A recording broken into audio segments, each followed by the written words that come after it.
सत्ता श्री ओम सतनाम सत्साहिब। हे सत्संग प्रेमियों, हे साध संगत, आज हम आपके सामने कबीर बीजक से, जो कि कबीर साहिब द्वारा रचित है, उसमें से हिंडोला प्रकरण से हिंडोला नंबर 2 और 3 का प्रसंग आपके सामने लेकर के आए हैं। हिंडोला नंबर 2 और 3। बहुविधि चित्र बनाए के हरि रचिन क्रीड़ा रास, जाही न इच्छा झूल बेकी, ऐसी बुद्धि के ही पास। झूलत झूलत बहुकल्प बीते, मन नहीं छाड़े आस। रच्यो रहस हिंडोरवा, निशिचारव युग चौमास। कबहुक ऊंचे कबहुक नीचे, स्वर्ग भूत ले जाए। अति भ्रमित भरम हिंडोरवा, नेकू नहीं ठहराए। डरपत हो यह झुलवे को, राखू यादव राय। कहे कबीर गोपाल विनती, शरण हरि तुम आए। कबीरदास जी कहते हैं कि भगवान हरि ने तरह तरह के चित्र बनाकर नृत्य क्रीड़ा का सर्जन किया। कोई ऐसा विवेकशील बुद्धिमान नहीं होगा जिसे हिंडोले में झूलने की इच्छा नहीं होगी।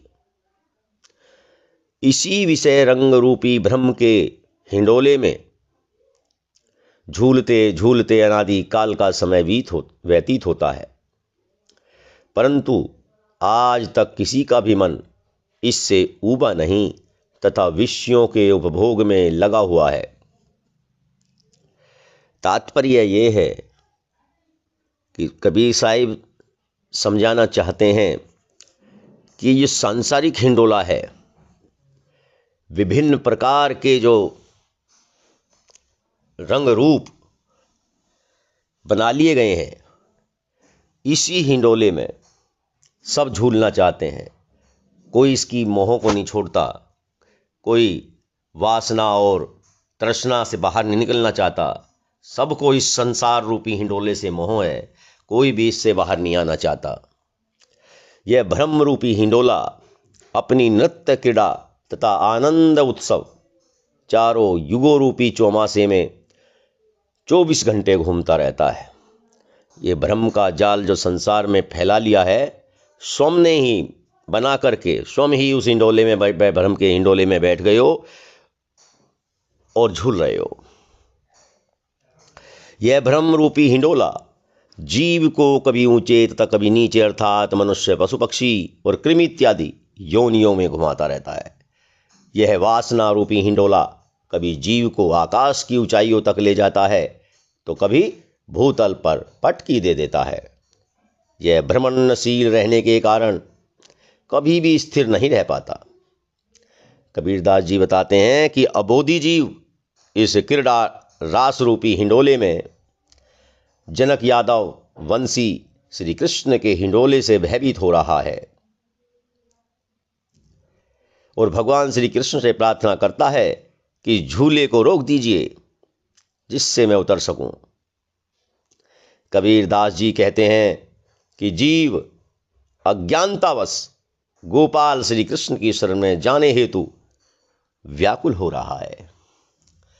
कबीरदास जी कहना चाहते हैं कि इस संसार से मोह मुक्ति चाहने वाले भक्त लोग, तृष्णा और वासना के जाल से निकलने वाले भक्त लोग जो चाहते हैं कि हम यहाँ से निकलें, तो निकलने का वो क्या उपाय बनाते हैं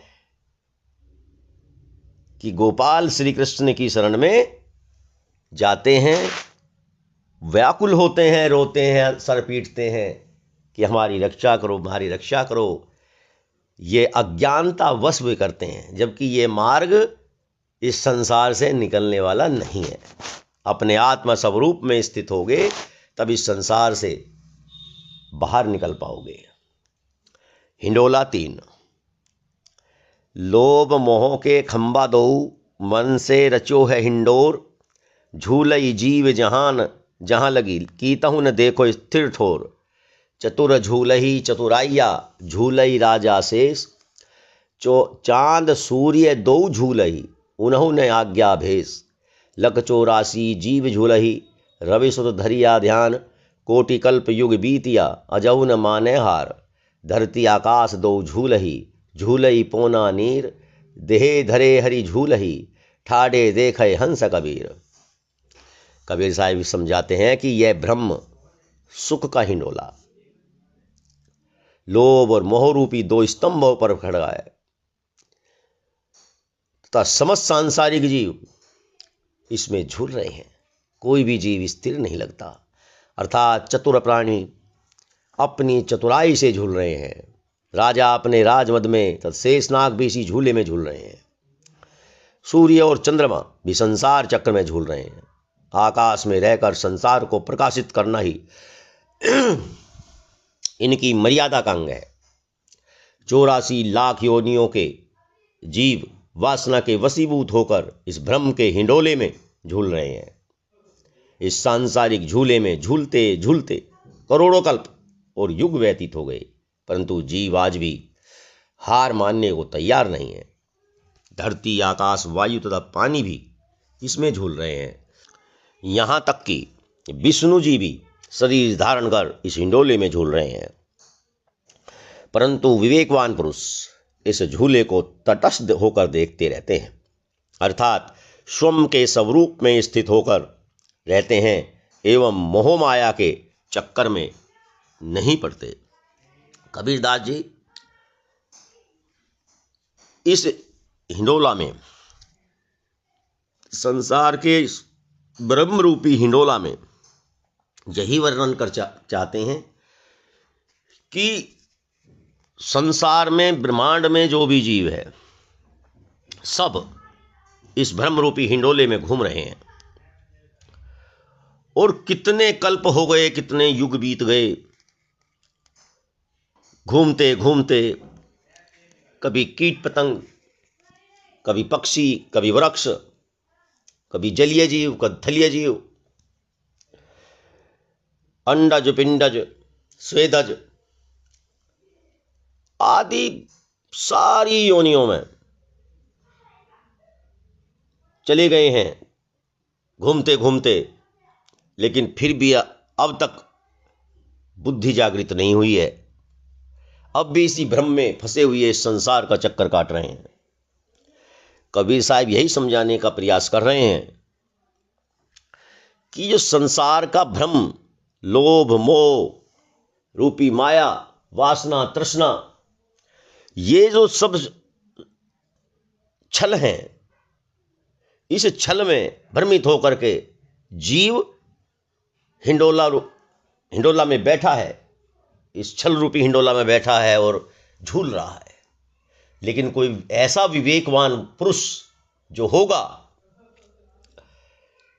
इस झूले को, इस संसार को, इस माया को तटस्थ होकर के, दूर खड़ा होकर के देखेगा और आनंद लेगा, लेकिन प्रभावित नहीं होगा, लालायित नहीं होगा, भ्रमित नहीं होगा। और इस संसार के इस भ्रम को, हिंडोला, भ्रम रूपी हिंडोले से बच जाएगा। मोह माया के चक्कर में, तृष्णा, वासना, इच्छा के चक्कर में नहीं पड़ेगा और अपने जीवन को मुक्त कर लेगा, अपने आत्म स्वरूप में स्थित हो जाएगा। तो आज का यह प्रकरण, 10वां प्रकरण, कबीर बीजक का 10वां प्रकरण हिंडोला, यही समापन करते हैं। और कल से कबीर बीजक से जो कबीर साहिब की साखियां हैं उसका प्रसंग प्रारंभ करेंगे। तो कल तक के लिए सत्य श्री ओम, सतनाम, सत साहिब।